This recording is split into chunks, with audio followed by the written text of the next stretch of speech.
in the headlines of this hour on VTV News. National Assembly revises law on anti-human trafficking.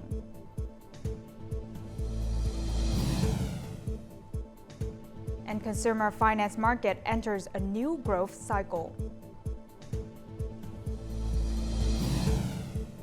In our world news, the US and the Republic of Korea to begin military exercises.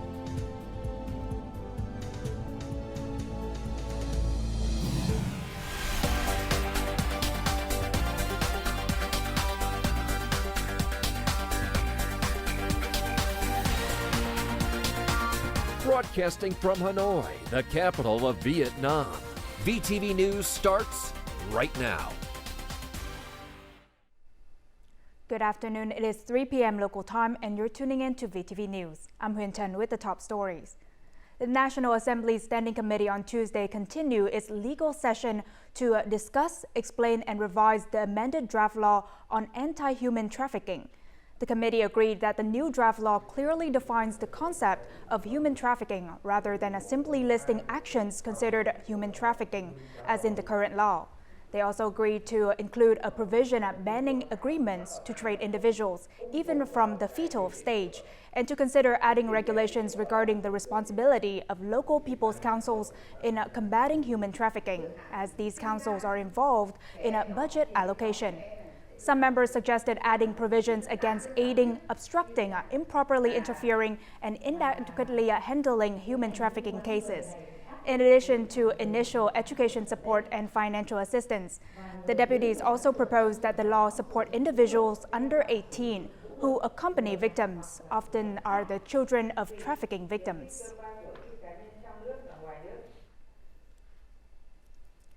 The Military Region 4 Command has instructed the Thanh Hóa Provincial Military Command to mobilize forces to assist in the construction of the 500 kilovolt north-south power line that runs through the province. The mobilized forces, which include regular soldiers and militias, will transport equipment for the power line project through Nghi Sơn town from Trung Sơn village to pole position at 66 in Tây Sơn village. This support is crucial in helping contractors complete the power line project on schedule. The 500 kilovolt Circuit 3 power line project, stretching from Quảng Trạch, Quảng Bình to Phố Nối, Hưng Yên, passes through 11 districts and towns in Thanh Hóa province. It covers a length of 131 kilometers with 299 foundation poles and 137 tension spans. Now, the consumer lending sector in Vietnam is showing signs of recovery and is expected to become more active in the near future. Vingroup's recent report indicates that the consumer finance market is entering a new growth cycle. In the short term, this recovery will be supported by positive progress in the macroeconomic environment, including the resurgence of production and export sectors.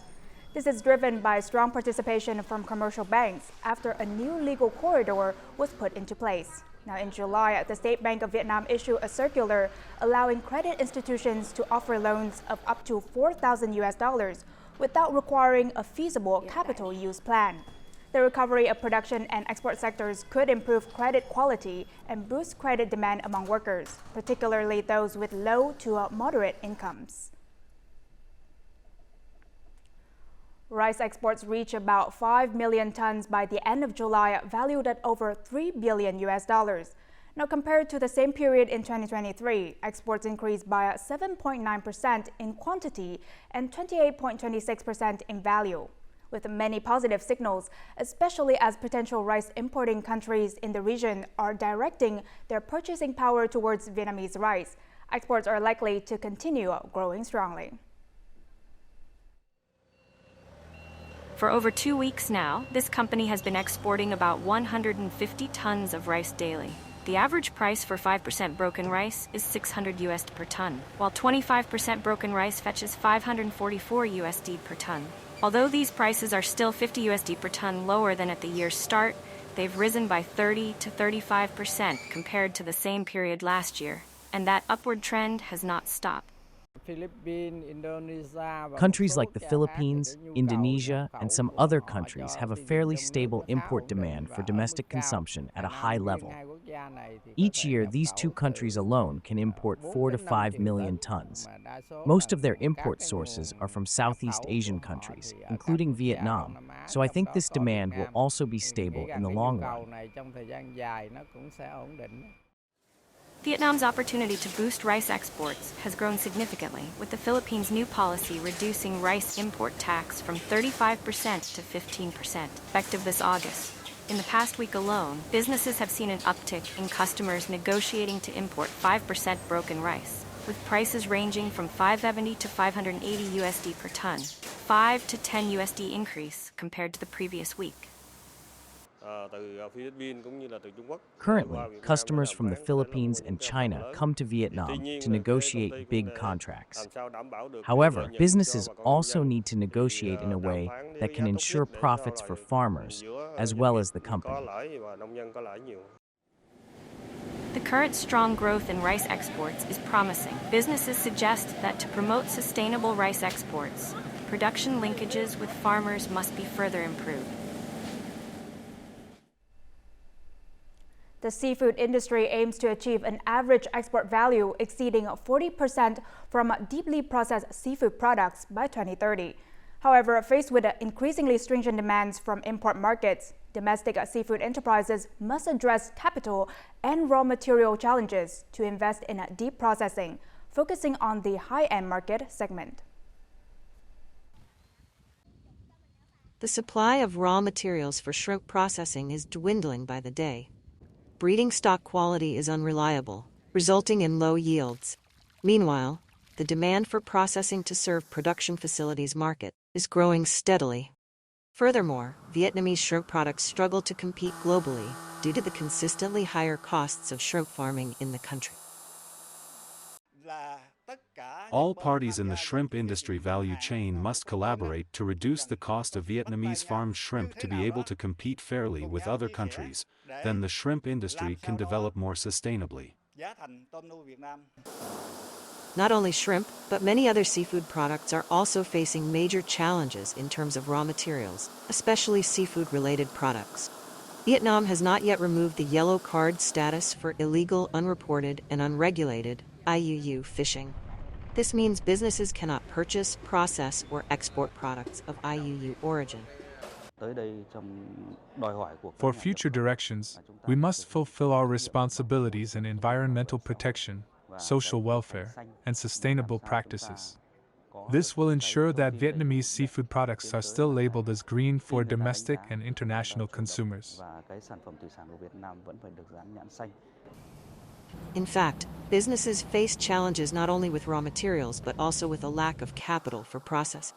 Many suggest that the government should support low-interest loan disbursements to companies. If implemented, this could significantly boost Vietnam's opportunity to dominate the global market. Agriculture is the second largest contributor to greenhouse gas emissions in Vietnam, responsible for nearly 20% of the country's total emissions. This means that fostering a circular economy within the agricultural sector is not just a necessity, but an inevitable trend. It serves as a key solution for promoting a sustainable and efficient agricultural development. Waste from pig farms has long been a persistent concern for communities.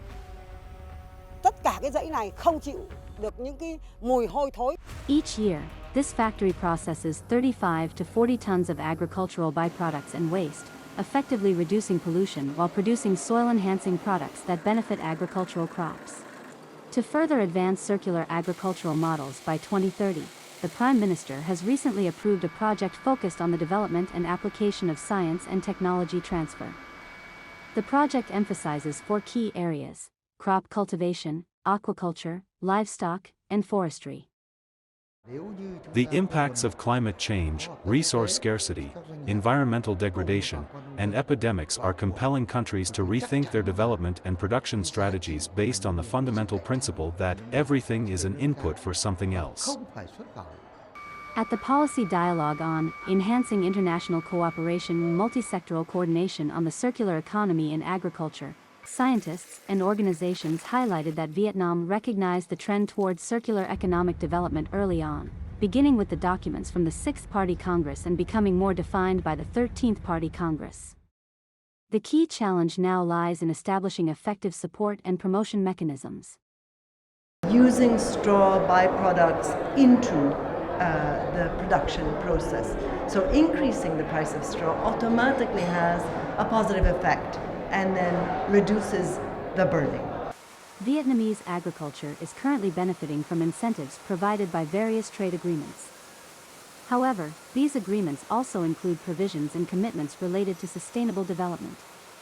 These requirements will serve as a catalyst for Vietnam to expedite its transition to a circular agricultural model, advancing towards green growth and low-emission farming. Now, before we move on to other important updates, let's take a look at the foreign exchange rates of today, August 13th.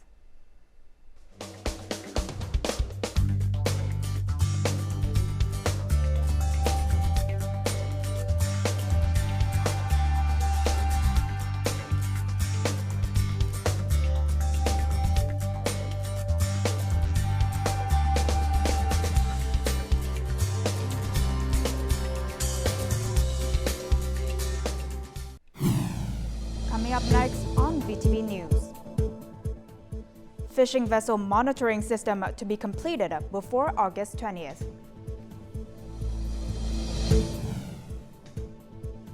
And precious primeval ironwood trees in border areas protected.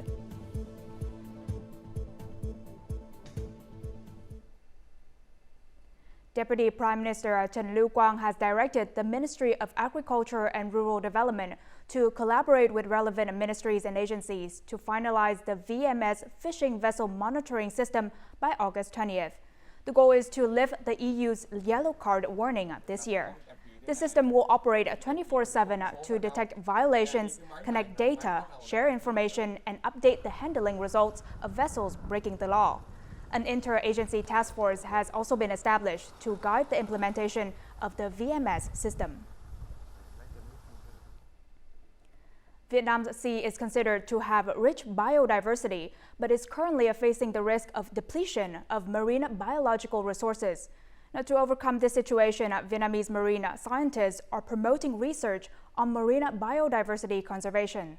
Information on species and reserves is the basis for formulating policies on marine biological resources. Through research projects, scientists have recently discovered new marine species. We obtained this sample during a survey in the waters off Con Dao Island. This is a species of sea slug that had not been previously discovered in the waters of Vietnam. This group has many characteristics that are very important for the ecosystem. The Institute of Marine Resources and Environment successfully surveyed saltwater-filled lakes and caves on the islands of Ha Long Bay. The research results have identified 23 species of fish, 46 species of coral, and other species of fauna and flora. In underground caves, the water is murky and the current is very strong.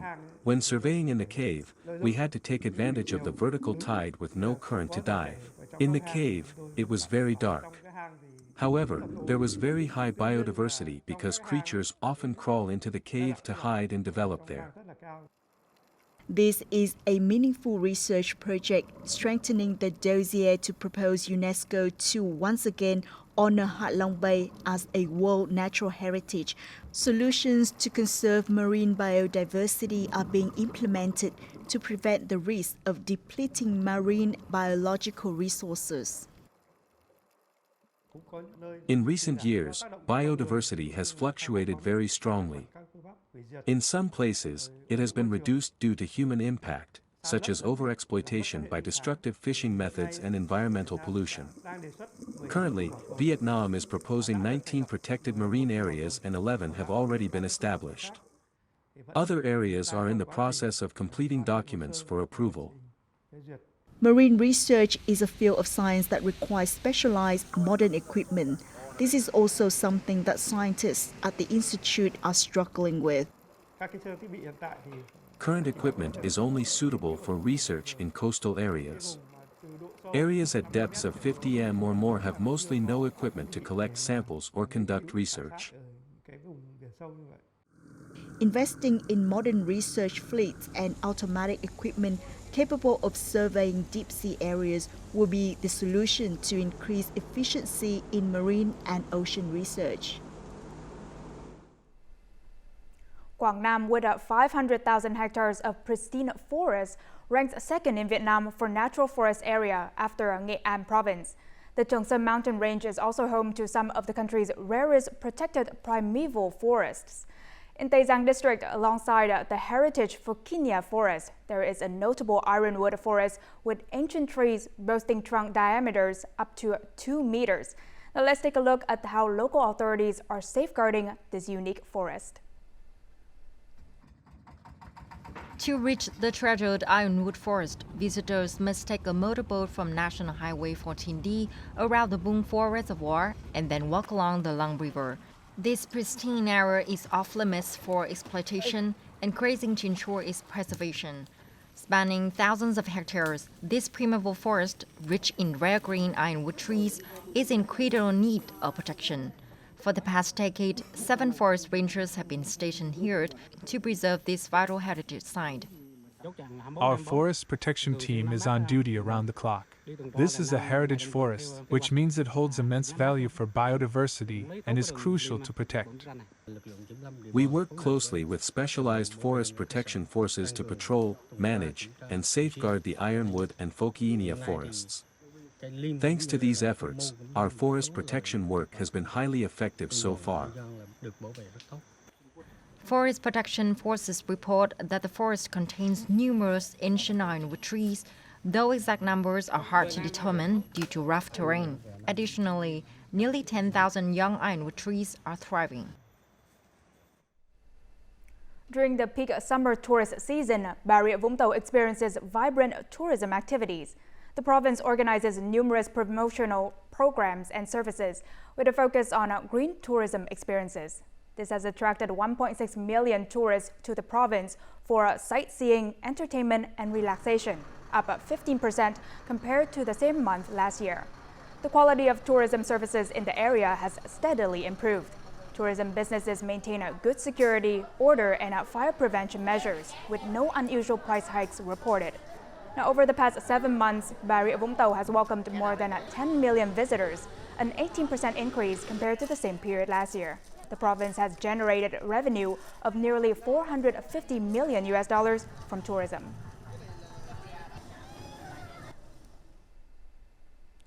Recently, community tourism has revitalized many villages and rural areas across Vietnam.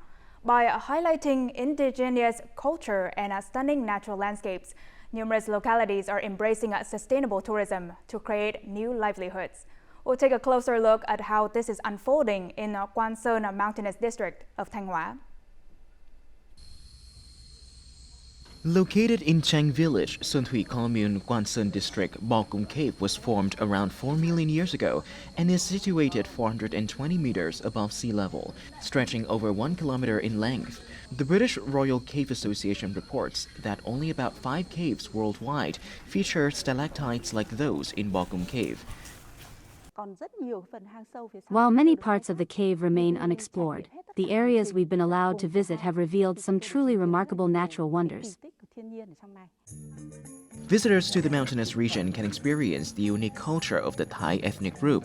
In Nham Village, Sơn Dien Commune, over half of the households live here, or roughly 45, actively participating in community tourism. They are organized into 5 groups to manage and enhance the tourist experience. The village has 5 groups covering tourism activities like weaving, cuisine, homestays, performing arts, and brocade weaving. Residents understand that community tourism is closely tied to their daily lives. Our bamboo weaving group always presents guests with souvenirs, including baskets, shells, and bags adorned with unique brocade patterns. Tourism is a key driver of economic development in Quan Sơn District. It not only boosts local income, but also helps preserve and promote the traditional cultural values of ethnic groups. We focus on developing ecotourism and community tourism, with the costumes of the Thai ethnic group and handicraft villages being major attractions. Located near the Nam Nho border gate, Thanh Hóa province in Vietnam and Hủa Phăn province in Laos have jointly developed the Quan Sơn Viếng Sai tour. This collaborative effort offers unique experiences for both domestic and international tourists. The Vietnamese embassy in Brunei has inaugurated the Vietnam Tourism Promotion Space at Brunei International Airport. This joint effort with Royal Brunei Airlines aimed to showcase Vietnamese culture and people to Bruneians and international visitors. The space currently features high-quality videos of Vietnam's scenery and people, highlighting famous destinations like Ninh Thuận, Nha Trang, and Da Nang. A video on Ninh Thuận, home to a Muslim community, emphasizes Vietnam's Islamic connection with Brunei. The space also exhibits publications on Vietnamese tourism and culture, along with various handicrafts and notable products. This project is set to run for at least a year. Now, according to multiple studies, the textile industry produces significant waste, including fabric scraps and discarded clothing. However, innovative initiatives are transforming this waste into sustainable products. In Da Nang City, fabric scraps are being recycled into aesthetically pleasing, eco-friendly fashion products. What makes these products special is that they are all crafted by the skilled hands of disabled tailors.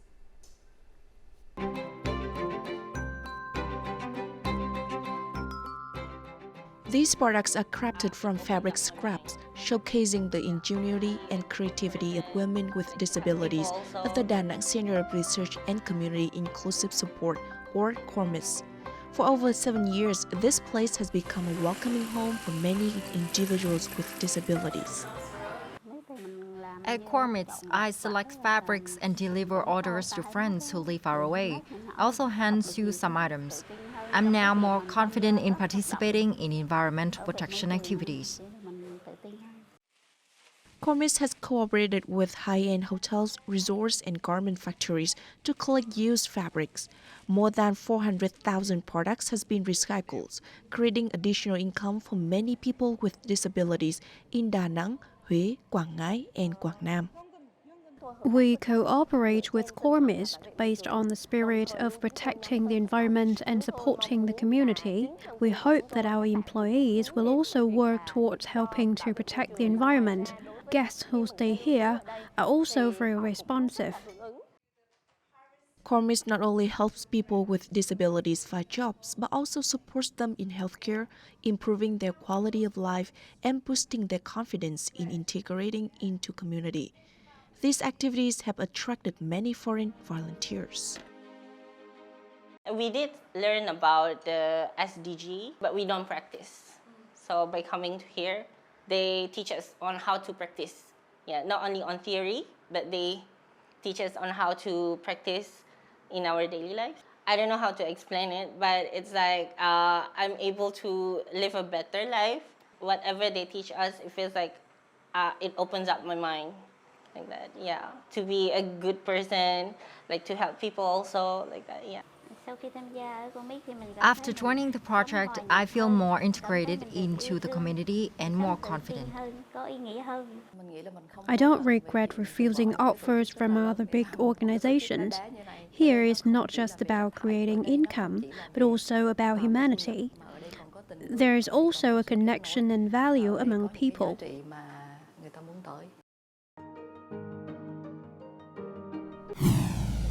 Coming up next in our world news. The U.S. and the Republic of Korea to begin military exercises.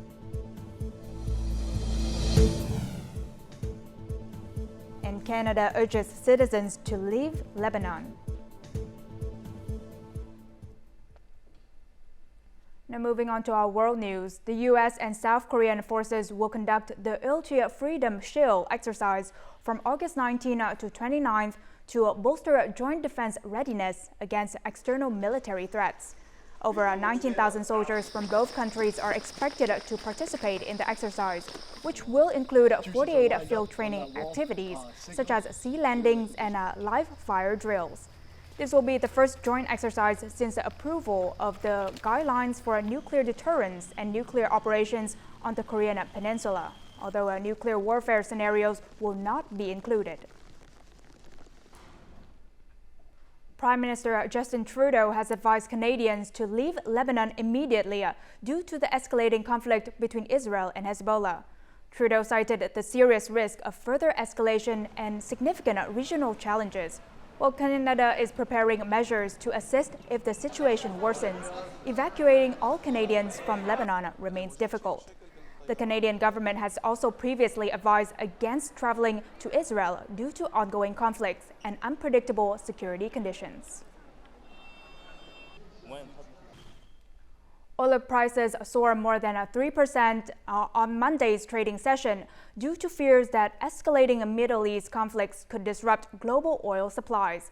Light sweet crude jumped 4.2% to $80 per barrel, while Brent crude surged 3.3% to $82.30 per barrel, marking the largest single session increase of the year. This is the fifth consecutive rise in global oil prices. Energy experts warn that further conflict could lead to U.S. sanctions on Iran's oil exports, potentially affecting the supply of 1.5 million barrels per day. Additionally, oil prices were bolstered by a faster than expected rise in consumer prices in China, the world's largest oil importer. A Bosnian entrepreneur has embarked on a remarkable project, turning a vast expanse of natural meadows into a living replica of Vincent van Gogh's iconic painting, The Starry Night. Halim Zukic conceived the idea 20 years ago when he purchased the meadow, inspired by its spiral motif. Today, the field is adorned with 130,000 lavender bushes in 6 different shades. Let's take a closer look at this unique artistic endeavor.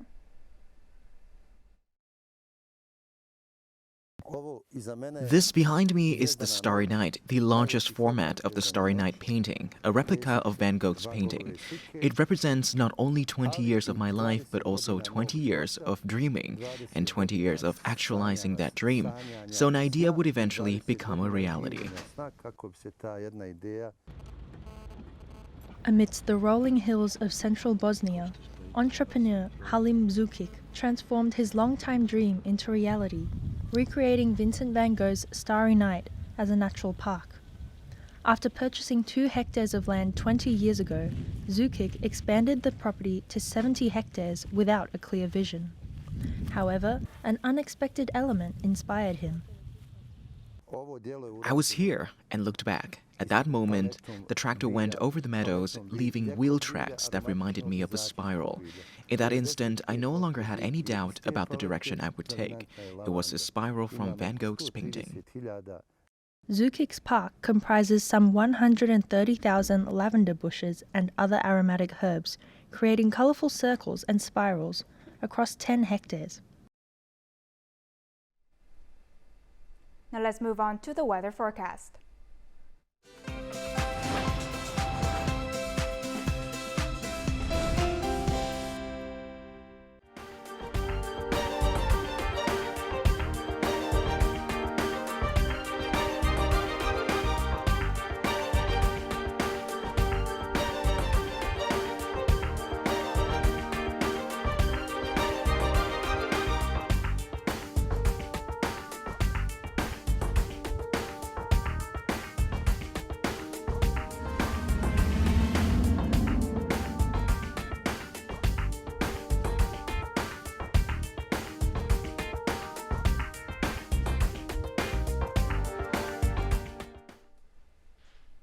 And that's all the news we have for this hour. To rewatch our program, you can download our mobile app VTVgo or check out our YouTube channel VTV4Go. Thank you for watching and see you next time.